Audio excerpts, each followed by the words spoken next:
Dear viewers, আমাদের চ্যানেলের নিউজটি যদি আপনাদের ভালো লেগে থাকে তবে আমাদের চ্যানেলকে সাবস্ক্রাইব করুন এবং আপনাদের বন্ধুদের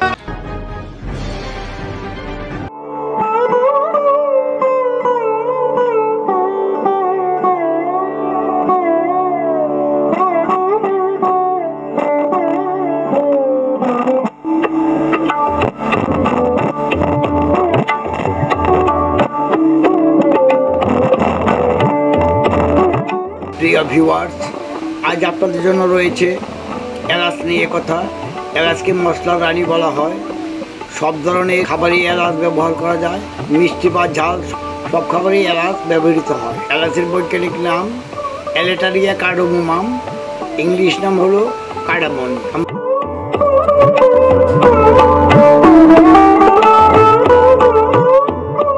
অনেক চেষ্টা করে বীজ থেকে তারা উৎপাদন করেছে, কিন্তু তুলনামূলকভাবে পার্সেন্টেজ খুবই কম, শতকরা 3-4টি হয়।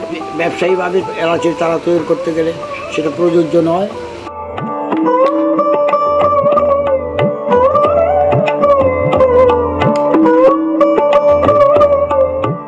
এই জন্য আমরা ভারত থেকে উন্নত মানের বীজ এলাচের প্যাকেট নিয়ে এসেছি। সেই প্যাকেট থেকে আমরা চারা উৎপাদন করে বাজারজাত করছি। এটি মূলত আদা জাতীয় ঘাস এবং গাছের পাতাগুলো একটু বেশি লম্বা ও চওড়া হয়। এই গাছের গোড়ার দিক থেকে লম্বা ফুলের স্টিক বের হয়, সেই ফুলের মাঝেই ফল ধরে। সাধারণত এলাচ দুই প্রকার হয়ে থাকে। উপজাতের এলাচ এশিয়া, আফ্রিকা, অস্ট্রেলিয়া ও প্রশান্ত মহাসাগরীয় দ্বীপপুঞ্জের শীত প্রধান অঞ্চলে প্রচুর জন্মায়। বড় এলাচের 50 প্রজাতির মধ্যে এই উপমহাদেশে বহু আগে থেকেই বেশ কয়েকটি প্রজাতি ফলন হয়। সিলেট অঞ্চলে যে এলাচ জন্মায় তার নাম মুরং এলাচ। সিলেট ও চট্টগ্রামের কিছু এলাকায় এলাচ চাষের সম্ভাবনা রয়েছে। মশলা গবেষণা কেন্দ্রের জামপ্লাজম সেন্টার সংগ্রহ করেছেন কিছু চারা, যা চাষি পর্যায়ে বিতরণ করা হবে। ছোট বড় উভয় প্রকার এলাচ উৎপাদনের জন্য দেশের পরিবেশ, জলবায়ু এবং আবহাওয়া উপযোগী। উর্বর মাটি এবং হালকা ছায়াযুক্ত স্থানে এলাচ ভালো জন্মায়। এলাচ চাষের ক্ষেত্রে আলাদা কোনো জমির প্রয়োজন হয় না। অন্য গাছের ছায়ার নিচে, অর্থাৎ মেহগনি, আকাশবনি এ জাতীয় বাগানের ভিতর অথবা বাড়ির আঙ্গিনায় অথবা ফলদ বৃক্ষের বাগানে এলাচ চাষ করে এলাচের ভালো ফলন হয়।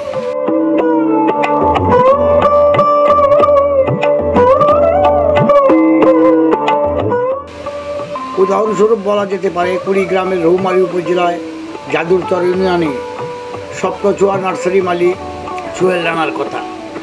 তিনি মশলা জাতীয় ফসল এলাচ চাষ করে সফল হয়েছেন।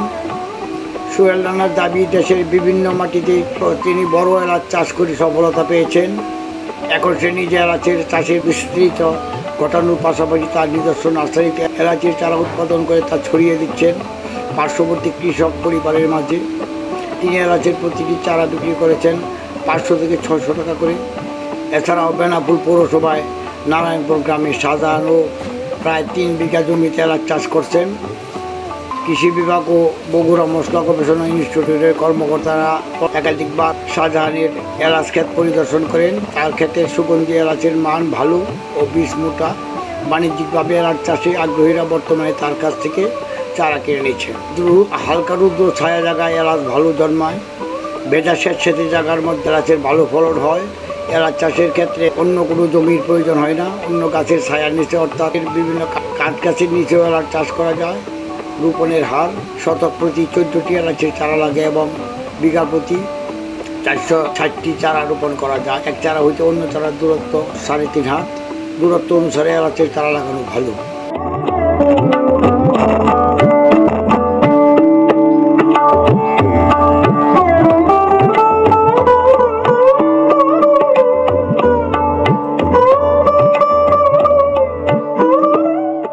জমি তৈরি করার সময় জৈব সারের পাশাপাশি রাসায়নিক সারের ব্যবহার করতে হবে। তার জন্য ডিএপি এবং পটাশ সারই ভালো, ইউরিয়া না দেওয়াই ভালো।